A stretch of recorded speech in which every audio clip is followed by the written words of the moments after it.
Bonsoir et bienvenue dans cette vidéo ASMR sur la Première Guerre mondiale. Un documentaire complet en ASMR sur ce conflit, ses origines et ses secrets. Dans un premier temps, il est très important de comprendre comment cette guerre a réellement débuté. Et ça, peu de gens le savent. Alors pour information, j'avais déjà fait 3 vidéos là-dessus, mais elles étaient pas top, je vous avoue, sur le fond. Alors peut-être qu'elles étaient relaxantes, mais sur le fond, c'était pas top. J'avais même fait une petite erreur dans une vidéo, donc là, j'avais envie de faire un truc un peu plus carré quand même. Donc voilà. Et c'est ce que je vais refaire sur ma chaîne. Je pense que je vais renouveler certaines vidéos qui sont pas au top qualité. Voilà. J'espère que ça ne vous dérange pas et que vous allez apprécier tout en douceur.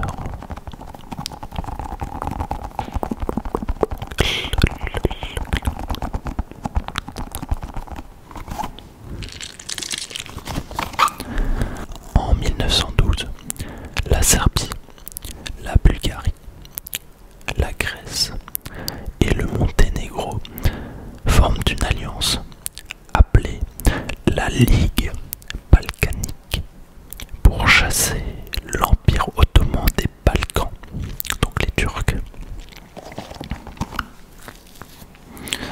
Ces États avaient des objectifs communs, mais des ambitions territoriales un peu conflictuelles quand même, notamment en Macédoine.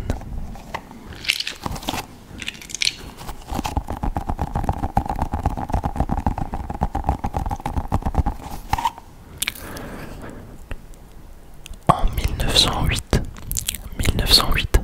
l'Autriche-Hongrie annexe la Bosnie-Herzégovine, un territoire revendiqué par la Serbie, qui, galvanisé par ses succès récents, intensifie ses efforts pour unir les populations slaves du Sud. Et les Slaves du Sud, on les appelle les Yougoslaves.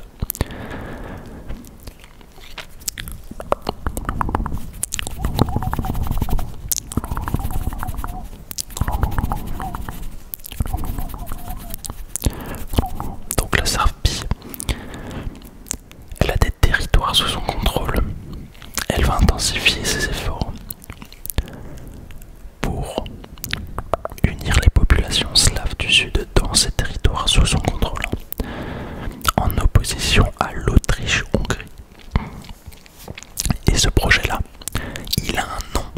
Il s'appelle la Grande Serbie. Et bien sûr, ce projet, il est aussi perçu comme une menace existentielle par Vienne, par la capitale de l'Autriche-Hongrie.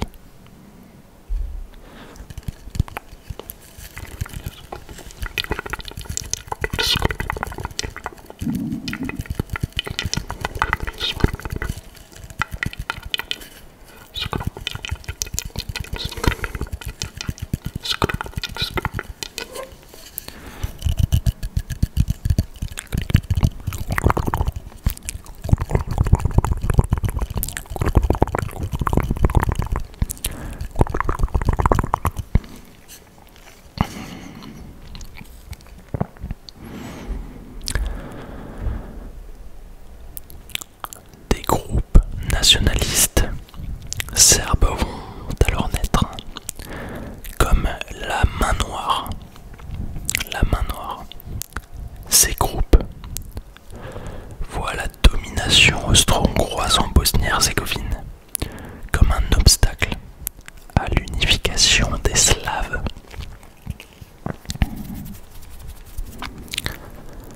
Et le 28 juin 1914, à Sarajevo en Bosnie-Herzégovine, un jeune homme qui s'appelle Gavrilo Princip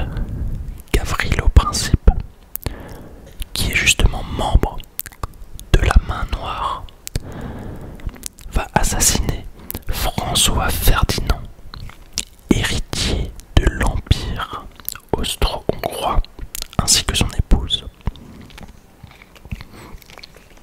L'Autriche-Hongrie, soutenue par l'Allemagne, utilise donc cet assassinat comme un prétexte pour punir la Serbie, en lui adressant d'ailleurs un ultimatum composé de 10 conditions.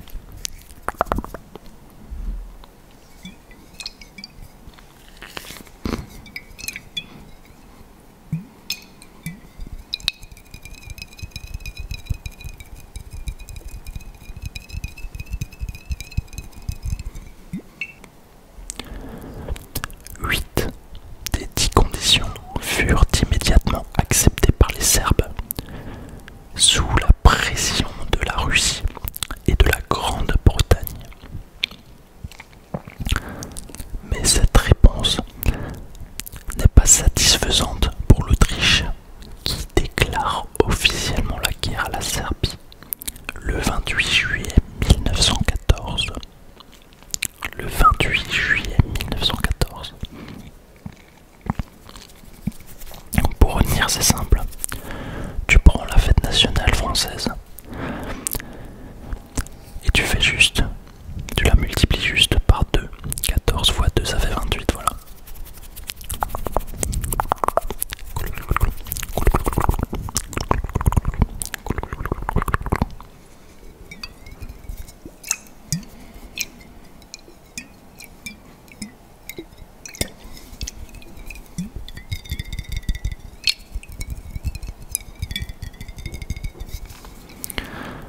Je rentre beaucoup plus dans les détails des origines de cette guerre dans la version longue, si ça t'intéresse, mais bon, ça coûte 99 centimes par mois pour avoir accès à toutes mes versions longues. Voilà. Ce conflit austro-serbe prend rapidement une dimension européenne en raison des alliances militaires préexistantes. Ça c'est un point très important. C'est comme ça qu'il s'est diffusé dans toute l'Europe, les alliances militaires préexistantes. Et c'est ce qu'on va étudier tout de suite.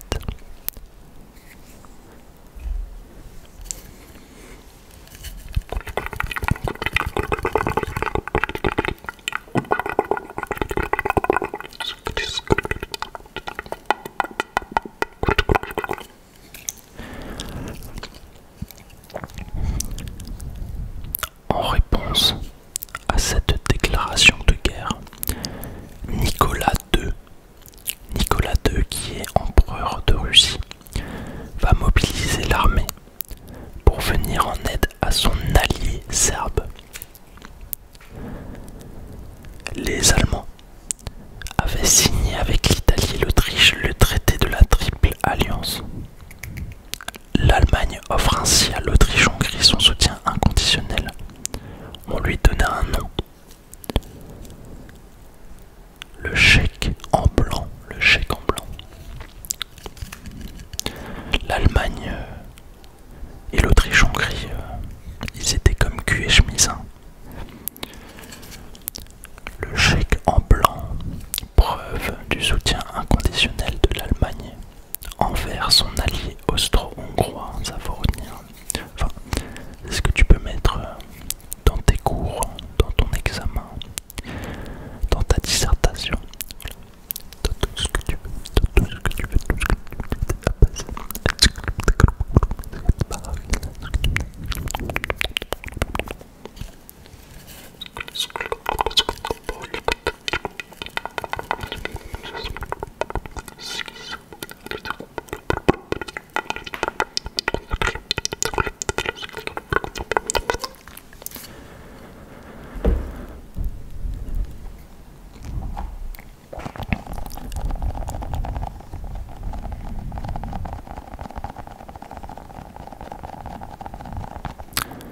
L'Allemagne exige de la France et des Britanniques qu'ils restent neutres et qu'ils tentent même de stopper les préparatifs russes.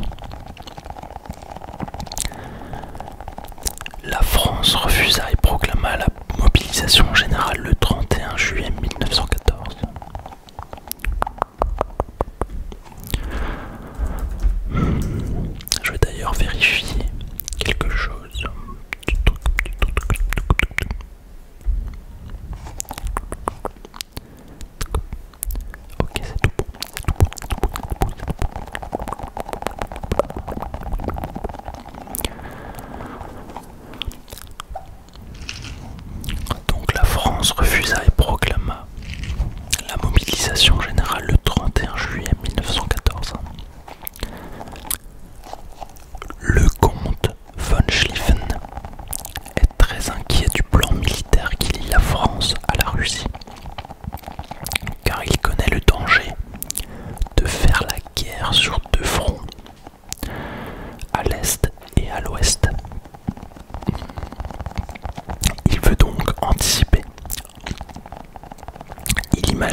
blanc dans lequel il détaille comment mobiliser 1 million d'hommes pour défaire la France en seulement 42 jours et ainsi se concentrer sur le front de l'Est où l'armée russe prendra plus de temps à mobiliser ses hommes.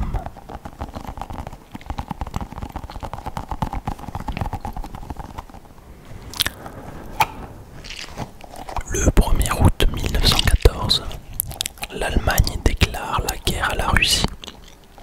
Le 1er août, suivi de la France le 3 août.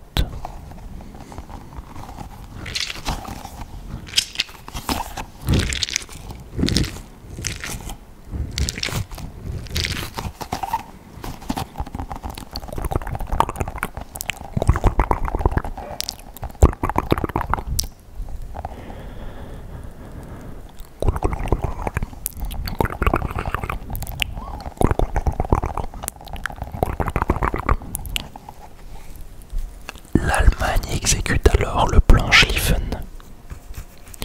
Il implique l'invasion rapide de la Belgique neutre pour attaquer la France.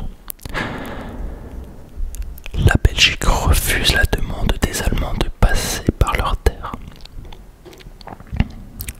L'Allemagne déclare alors la guerre à la Belgique le 4 août et force le passage.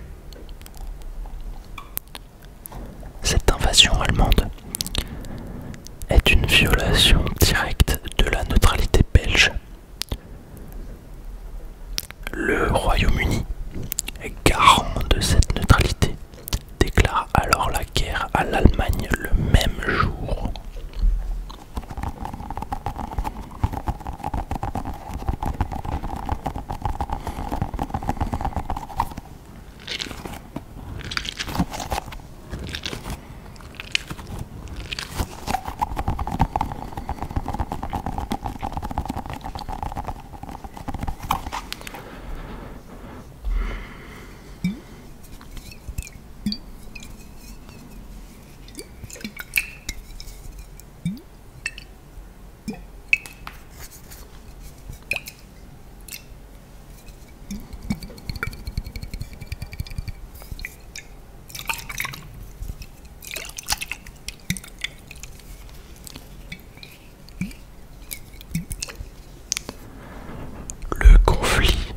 A ensuite attiré des nations de divers continents, transformant cette guerre régionale en un conflit mondial. Le Japon, par exemple, au nord sont traités avec le Royaume-Uni et déclare la guerre à l'Allemagne en août 1914.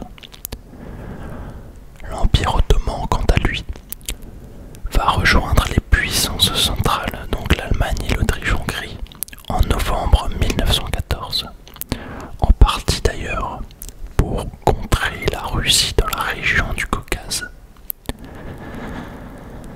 L'Italie, bien que membre de la Triple Alliance, reste initialement neutre.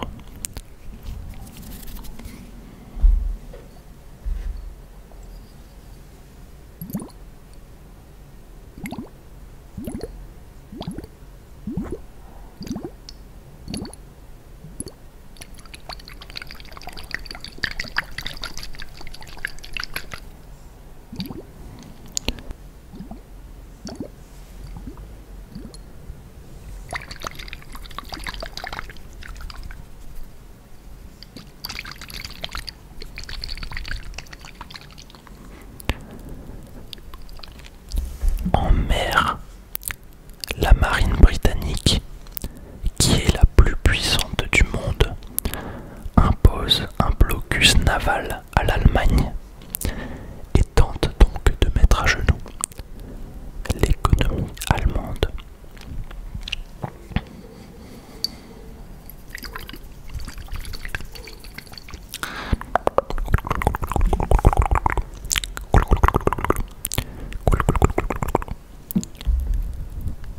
Mais une semaine plus tard, le croiseur britannique HMS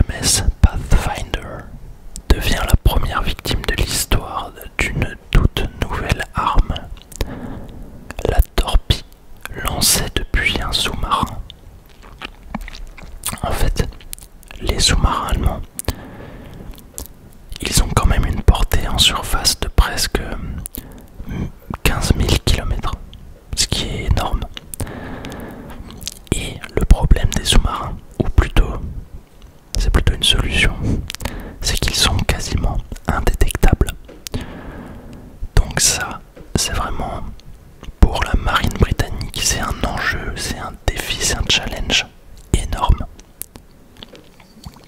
C'est vraiment une grosse épine dans leur pied.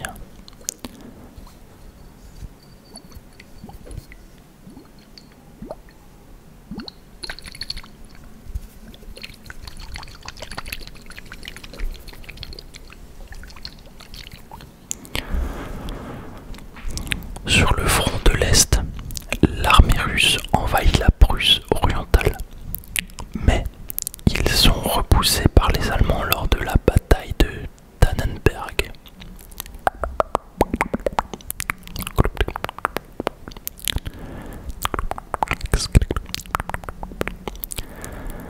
« 90 000 soldats russes sont faits prisonniers. À l'origine de cette défaite, des messages non codés transmis par les Russes.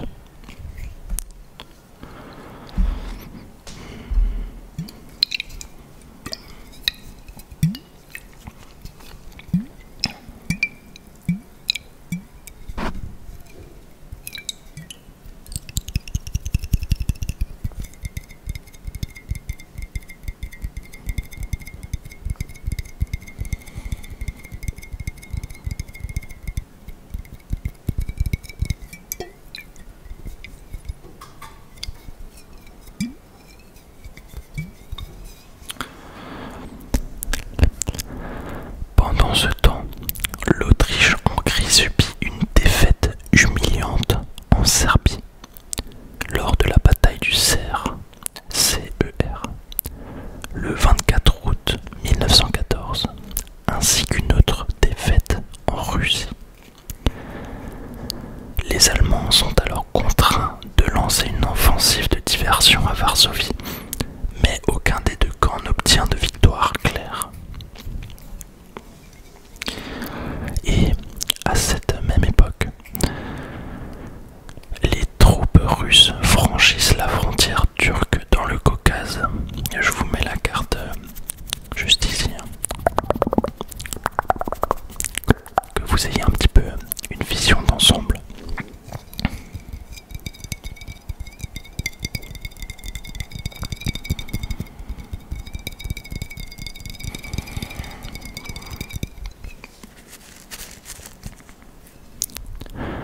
Pendant l'hiver, les combats font rage sur tous les fronts. Les gains territoriaux sont minimes, mais les pertes sont colossales. Pendant la bataille de Champagne, par exemple, les troupes françaises avancent, mais au prix de 90 000 victimes.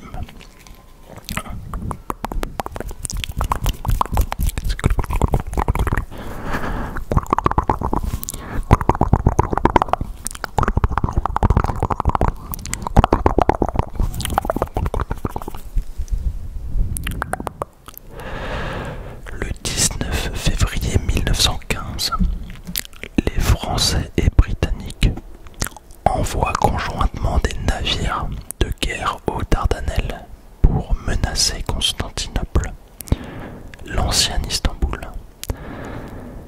Mais l'attaque est un échec.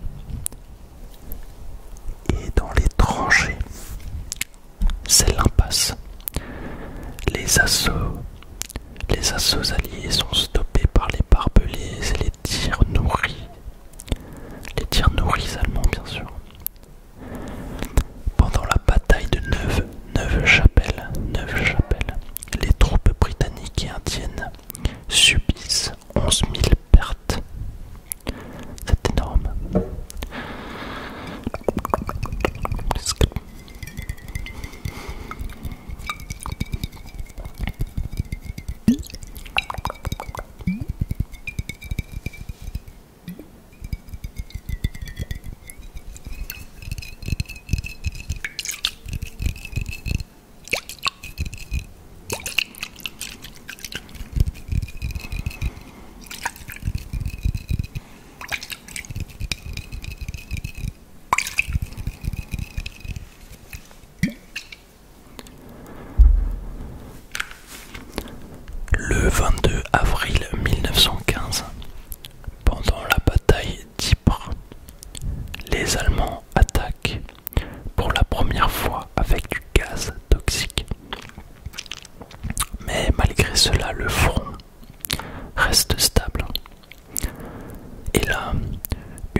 ce sont une minorité ethnique et religieuse. Et à l'époque, ils étaient soupçonnés de soutenir les ennemis de la Turquie. Au total, plus d'1 million d'Arméniens périssent. Et encore aujourd'hui, la Turquie conteste officiellement le terme de génocide pour les événements de 1915. Il y en a beaucoup qui contestent en Turquie l'existence de ce truc. C'est hallucinant.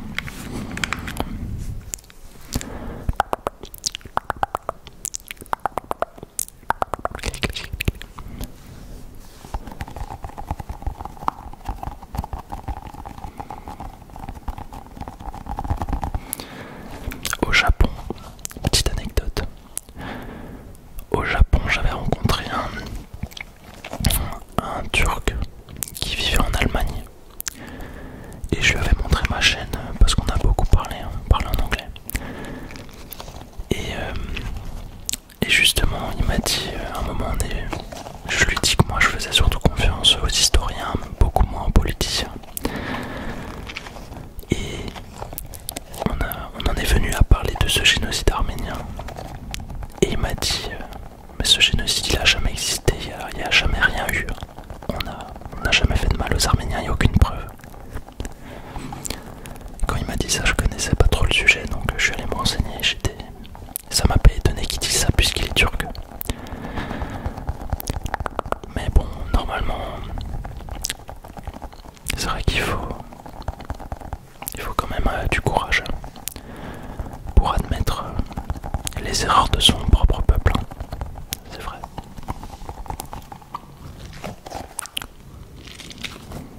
Mais il faut le faire.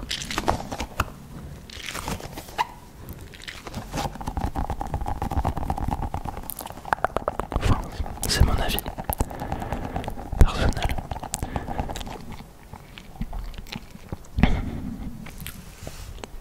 Le 7 mai 1915, le paquebot de transport et commerce britannique RMS Lusitania est torpillé par les Allemands et coule.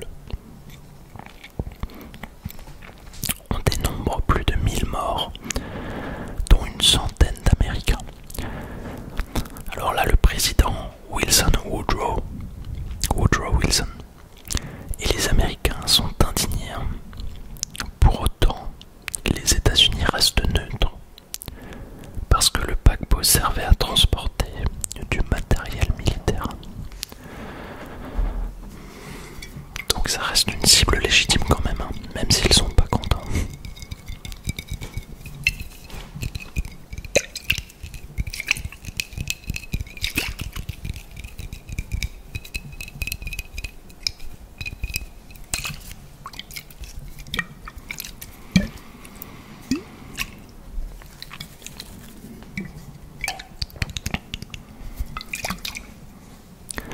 L'Italie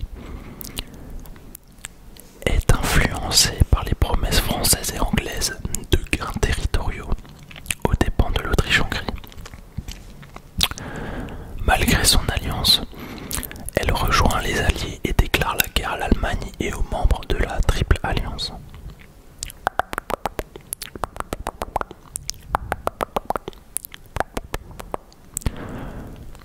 Le 23 juin 1915, l'Italie lance son premier assaut contre les forces austro-hongroises le long du fleuve Isonzo.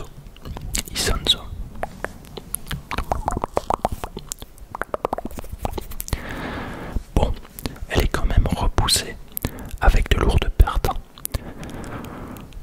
Et pendant ce temps, les Russes entament une retraite générale. À l'est, les troupes allemandes vont entrer dans Varsovie le 5 août.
sont très lourdes.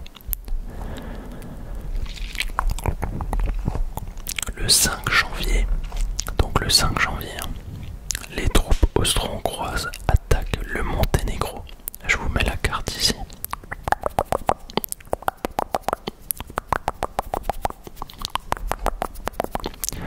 Et là c'est le 5 janvier 1916. En 1916, quelques semaines plus tard, le pays est contraint de se rendre.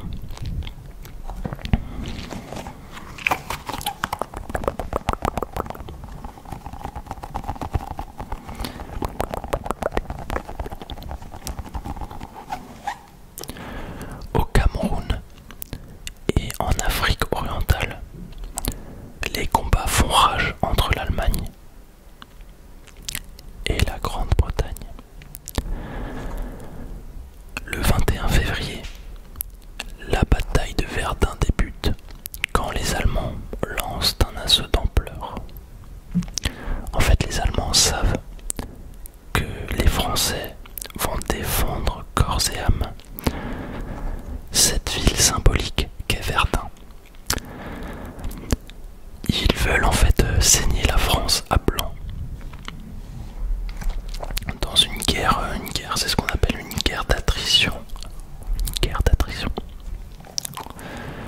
Et pendant ce temps, le Portugal coopère avec les Britanniques, ce qui pousse l'Allemagne à lui déclarer la guerre le 9 mars 1916. Donc là c'est déjà une guerre, c'est déjà presque une guerre mondiale on peut dire, avec tous les pays qui y sont impliqués. On a le Moyen-Orient, l'Asie, l'Europe, et avec les colonies on a l'Afrique.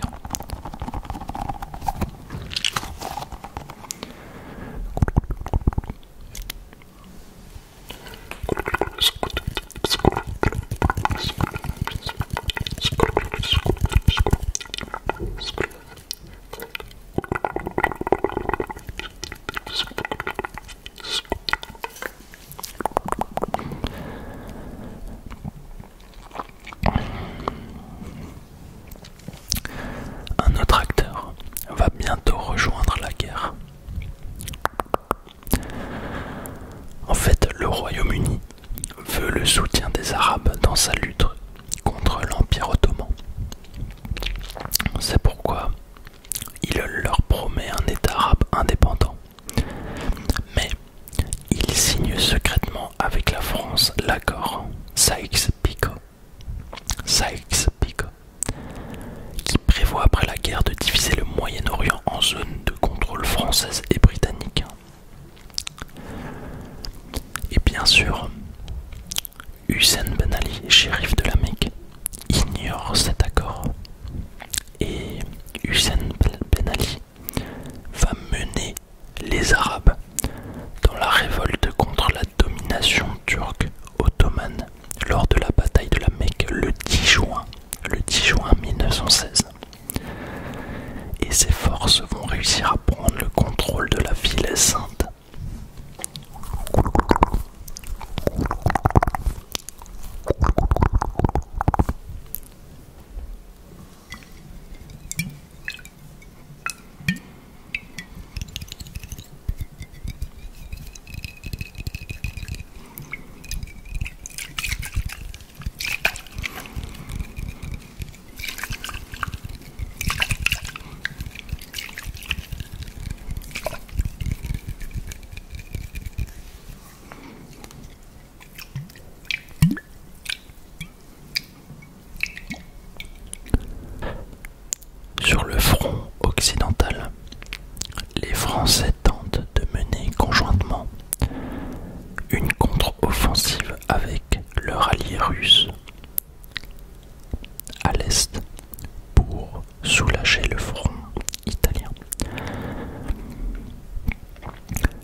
cela, des bombardements d'artillerie inefficaces. En quelques heures, juste quelques heures, les Britanniques vont subir 57 000 victimes, dont un tiers de tués, ce qui est énorme. Et ça, c'est d'ailleurs le pire jour de l'histoire de l'armée britannique.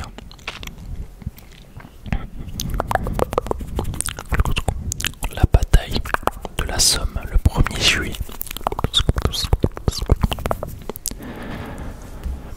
Malgré ces attaques un peu suicides, on peut dire, d'autres attaques sont prévues.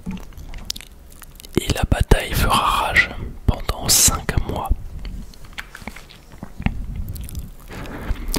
Suite à cette ouverture de cette nouvelle offensive pendant la bataille de la Somme, les Allemands perdent peu à peu leur élan à Verdun.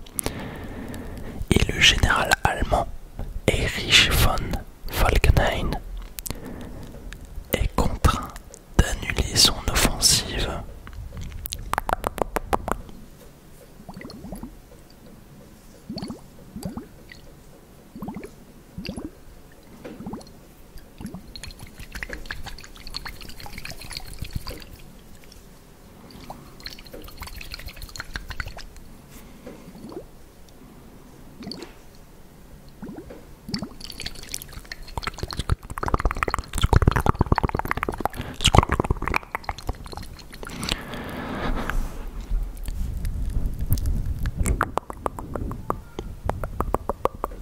L'armée française a finalement honoré la promesse du général Nivelle.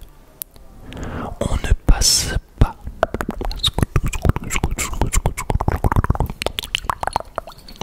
Mais la victoire, elle a un coût terrible, elle a un prix terrible.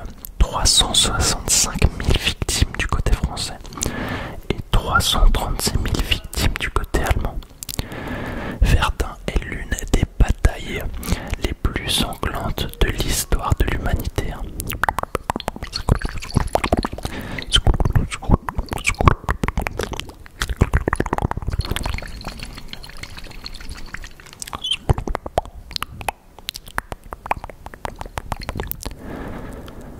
Pendant ce temps, la bataille de la Somme continue.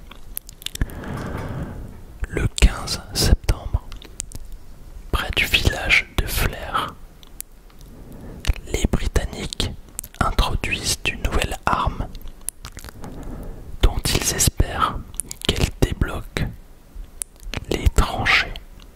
Devinez laquelle c'est. Devine. Je te laisse quelques secondes.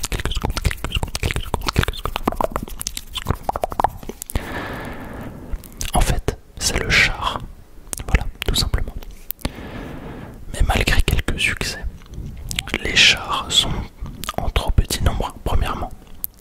Et deuxièmement, ils sont encore trop sujets aux pannes, ce qui est normal, c'était presque des prototypes.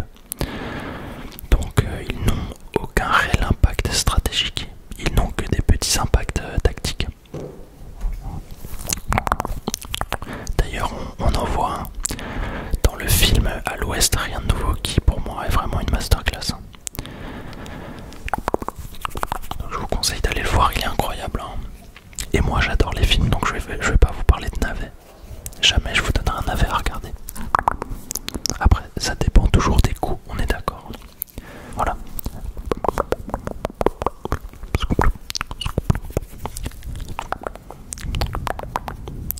Je suis plus du genre à dire que le meilleur film au monde pour moi c'est Seigneur des Anneaux.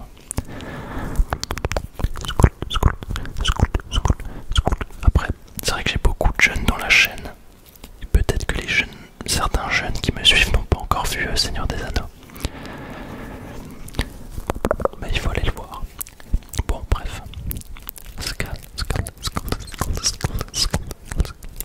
5 jours après, le 20 septembre 1916, l'offensive Brusilov prend fin à l'est. On dénombre, accrochez-vous bien, 1 million de victimes côté russe.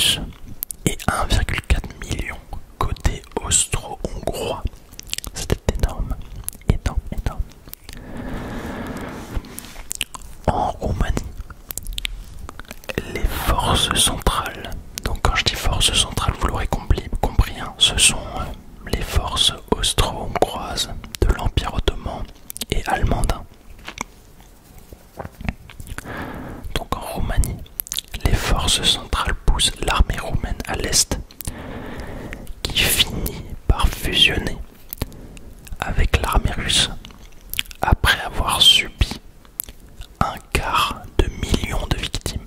Là aussi c'est énorme.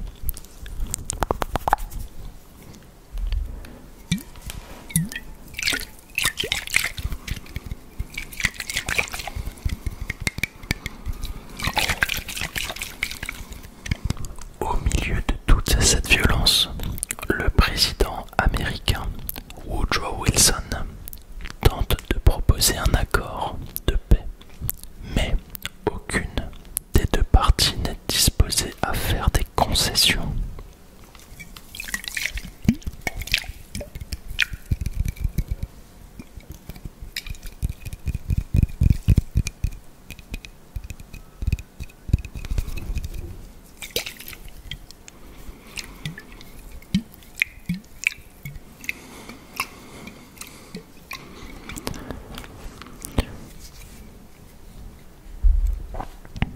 En 1917, la guerre s'est totalement transformée en guerre d'usure et l'Allemagne sait qu'elle perdra cette guerre face aux Alliés qui disposent de plus de ressources. Les responsables allemands prennent donc un pari. Le 1er février 1917, ils reprennent la guerre sous-marine sans restriction cette fois, pour stopper les importations de denrées alimentaires aux Français et Britanniques. En gros, afin de les affamer, ça a pour objectif d'affamer les populations, etc. Et ils assument donc le risque d'impliquer les États-Unis dans la guerre. Mais les Allemands vont faire une erreur. On va en parler un peu plus tard.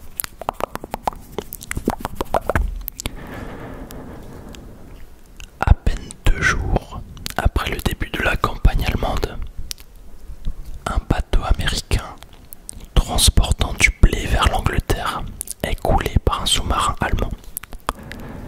En réponse, les Britanniques transmettent alors un télégramme allemand qu'ils ont intercepté. C'est le télégramme Zimmermann. Dans ce télégramme, l'Allemagne encourage le Mexique à attaquer les États-Unis si les États-Unis et l'Allemagne finissent par entrer en guerre.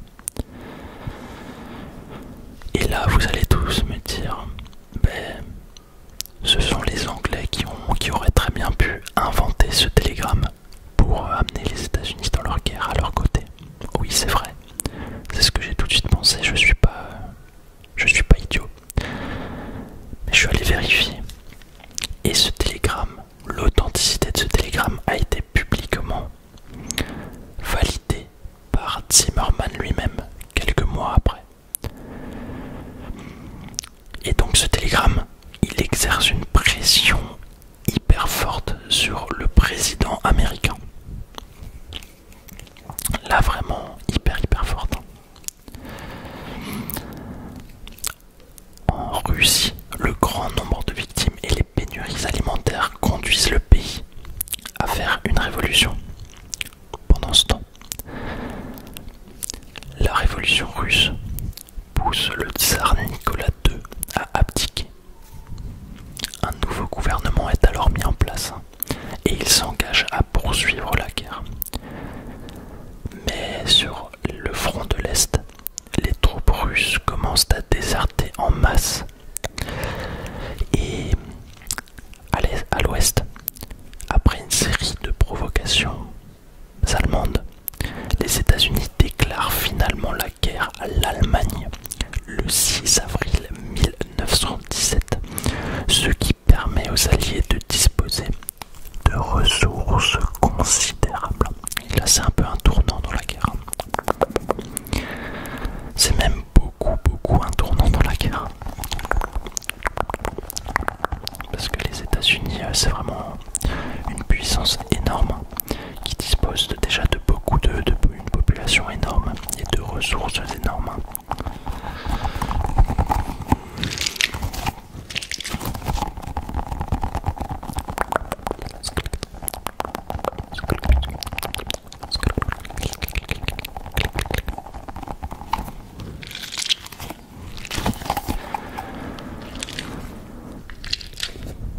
Donc le 6 avril 1917, les États-Unis rentrent en guerre et déclarent la guerre à l'Allemagne. Le 6 avril 1917.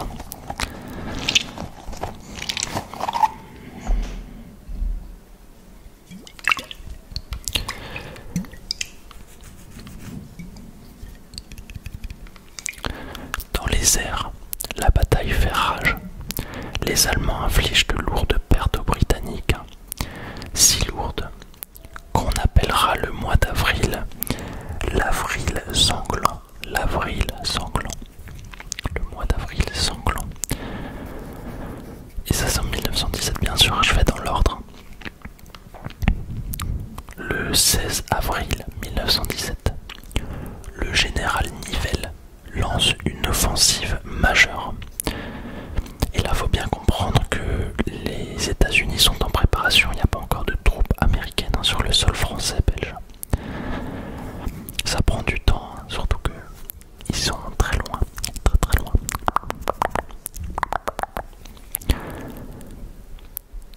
Donc, le général Nivelle lance une offensive majeure. La bataille du chemin des dames commence. La bataille du chemin des dames. Et elle sera à l'origine de 200 000 victimes côté français.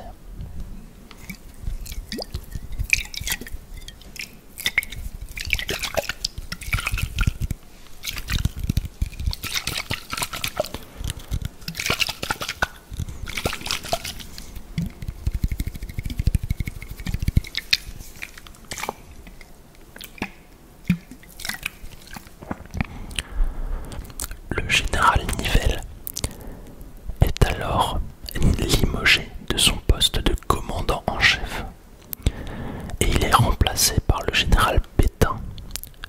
Le général Pétain, c'est le héros de Verdun.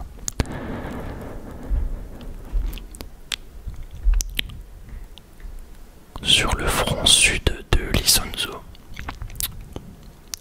le front reste stable et les deux parties s'épuisent.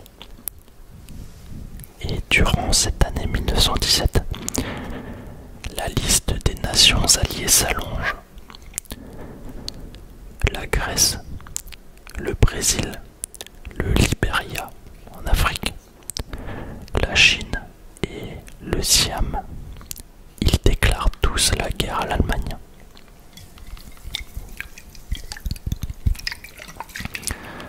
Donc là, l'Empire ottoman, l'Autriche-Hongrie et l'Allemagne, ils ont mis tout le monde à dos.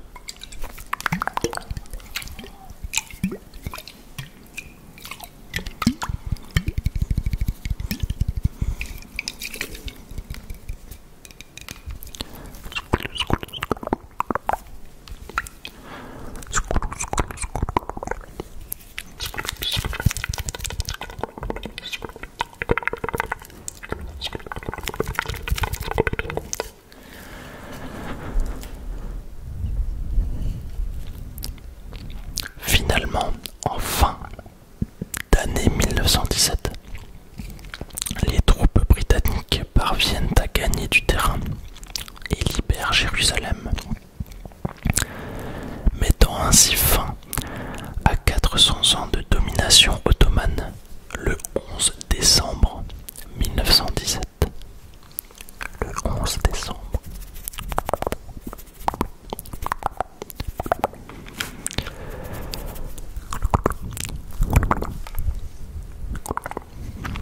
En Russie, une seconde révolution amène au pouvoir le parti bolchevique de Lénine, qui veut réduire l'implication russe dans la guerre, tandis que les Britanniques et les Français sont obligés de déployer leurs troupes sur le front du Sud où les Italiens ont subi un revers à Caporetto.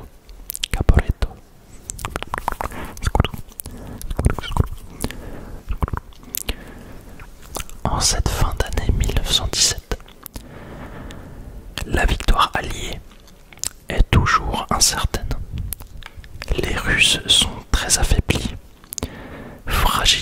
ainsi le front italien, tandis que les renforts américains semblent encore très loin.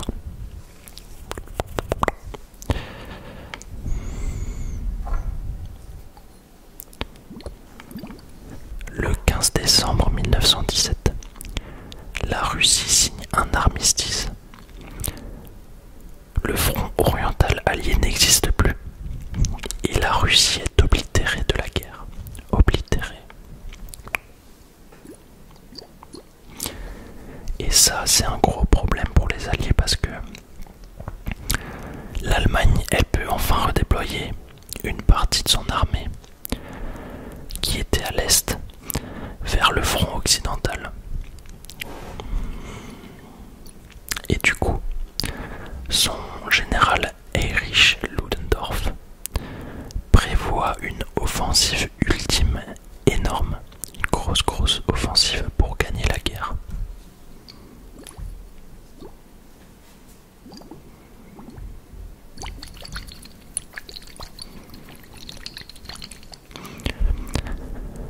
Cette offensive, elle commence au printemps 1918 et prend les Britanniques par surprise. Les Allemands gagnent du terrain et menacent de diviser les armées britanniques et françaises.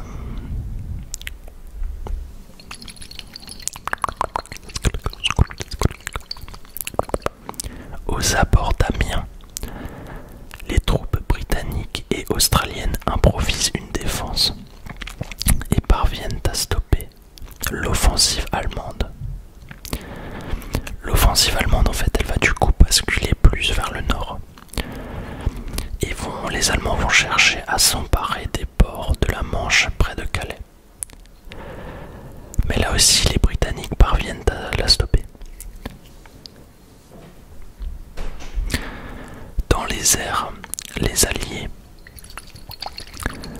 prennent peu à peu l'avantage grâce à un accès plus abondant à certaines ressources. Heureusement.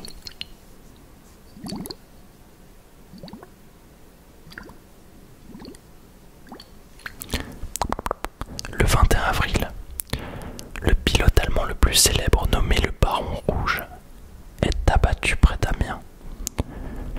C'est un revers pour les Allemands. Dans les airs. Mais sur le sol, au mois de mai, les Allemands progressent jusqu'à la Marne. Mais ils sont stoppés juste au moment où de nouvelles divisions américaines prennent part aux batailles.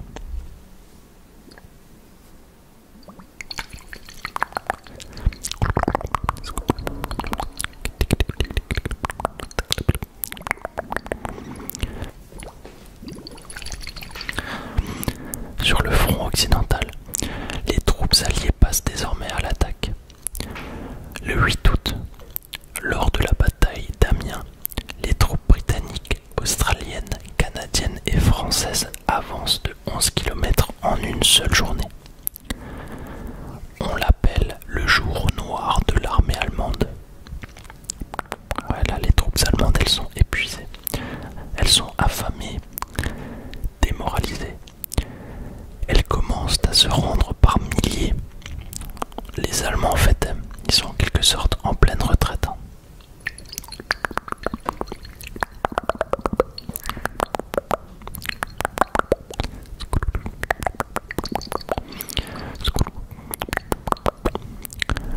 Dans les Balkans, une nouvelle offensive alliée perce les positions bulgares. L'armée bulgare s'effondre et signe 2 semaines plus tard un armistice le 29 septembre.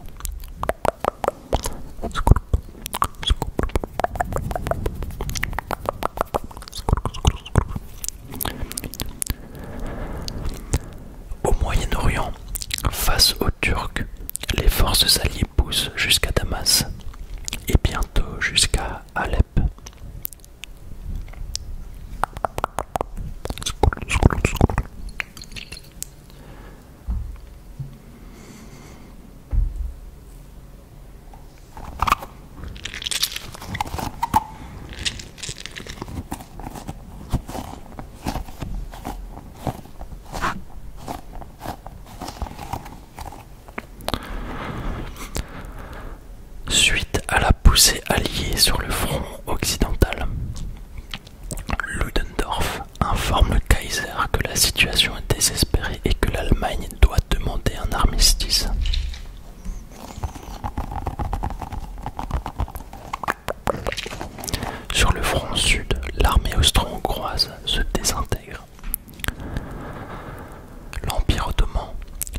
un armistice avec les Alliés le 30 octobre.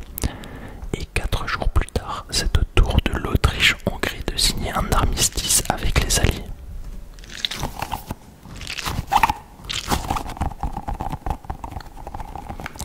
Donc là, tout doucement, les forces centrales abdiquent. Le lendemain, à Kiel, K-I-E-L, à Kiel, la marine allemande reçoit l'ordre de lancer une attaque sur la marine britannique. Enfin, c'est un petit peu une attaque suicide, hein. Mais la marine va se mutiner et la révolution se propage à travers toute l'Allemagne. Et le Kaiser finit par abdiquer. Une république allemande est alors mise en place. Une république allemande est proclamée.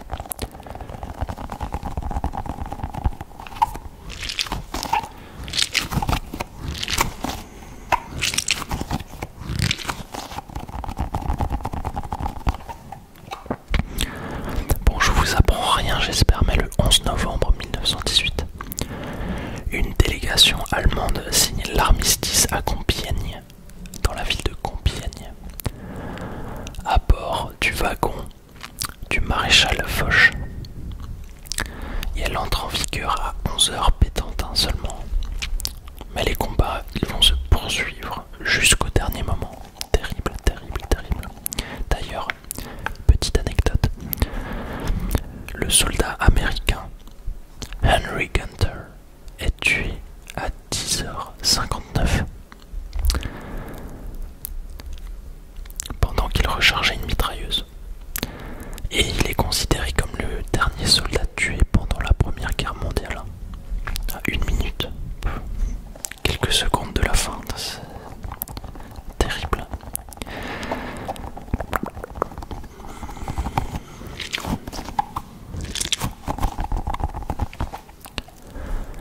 Le 18 janvier 1919, la conférence de paix de Paris s'ouvre au château de Versailles. Les délégués acceptent une proposition visant à créer une société des nations pour régler les futurs différends des nations. Le traité de Versailles lui est signé le 28 juin 1919. C'est un traité de paix et il impose de sévères conditions à l'Allemagne. Par exemple, son armée est limitée en taille. Elle doit payer des réparations de guerre aux Alliés. Elle perd des territoires au profit de ses voisins et doit céder ses colonies aux vainqueurs. Des conditions très dures pour l'Allemagne à cette époque. Et d'ailleurs, l'Allemagne doit aussi accepter la responsabilité de la guerre dans le cadre d'une clause de culpabilité. Une culpabilité de guerre. Et ça, c'est une source de ressentiment durable pour l'Allemagne. L'Empire ottoman est démantelé. Et de nouveaux États comme le Liban, la Syrie ou l'Irak sont pour la plupart sous contrôle européen. Cette guerre, qui a fait plus de 40 millions de victimes, dont 20 millions de morts, a planté en Europe comme au Moyen-Orient les graines de conflits futurs. J'ai justement fait des vidéos sur ces conflits. Je te mets le conflit entre Israël et Palestine ici. Je te le mets en lien à la fin de la vidéo. N'hésite pas à liker la vidéo si t'as aimé et à rejoindre ma chaîne, c'est 99 centimes pour débloquer la version longue et toutes les autres versions longues en avant-première. Et si tu débloques le badge Albert Einstein, t'as une grosse surprise.